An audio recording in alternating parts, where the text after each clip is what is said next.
Ô, negão, e no tempo de vovô e de teu pai lá, vocês nunca viram um lobisomem naquela rebelde lá, não? Lobisomem? Sim? Ué, teve uma época lá que o lobisomem tava por riba da terra, que nem comigo. Lobisomem. Você é lobisomem. Tu já viu lobisomem na tua vida? Já vi. Agora sem conversa furada. Não, eu tô lhe dizendo a você que tem uma coisa. O cara que nunca viu Satanás de cueca e veja um lobisomem, viu? Onde é que me tirou? Lobisomem não existe não, nego frio. Não existe uma porra. Ah, agora lascou. Tu já viu um? Eu já vi um que é uma coisa. Era feio.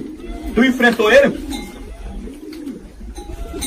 Eu não enfrentei ele, não. Do jeito que depois eu me debaralhei, porque senão ele ia me comer.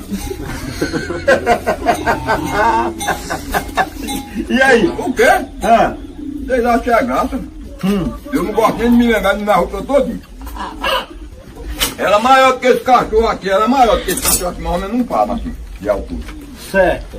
Agora vou lhe dizer a você, Ah. azulei o tamanho, cabeludo que só a peste. Eu digo, nossa senhora.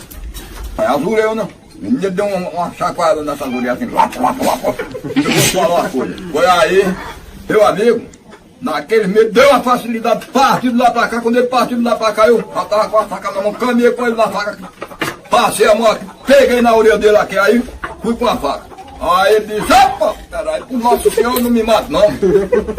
Eu digo, você vai morrer agora, seu filho da perna. Agora eu falei quase chorando, eu falando tremendo. Você vai morrer agora, mas eu tava aqui, já tava aqui. Já tava apartando, não tava, olha. Que tava morrendo era tu. Tava faltando um centímetro pra eu cagar. Eu digo, e quem é você? Aí ele disse quem era, um velho que morava lá na Ribeira, em outra Ribeira fora. Tinha mais ou menos uns 15 anos que ele tinha morrido. Eita porra, e virou lobisomem? Virou lobisomem. É pro pessoal se inscrever e atolar o dedo. Medo o dedo.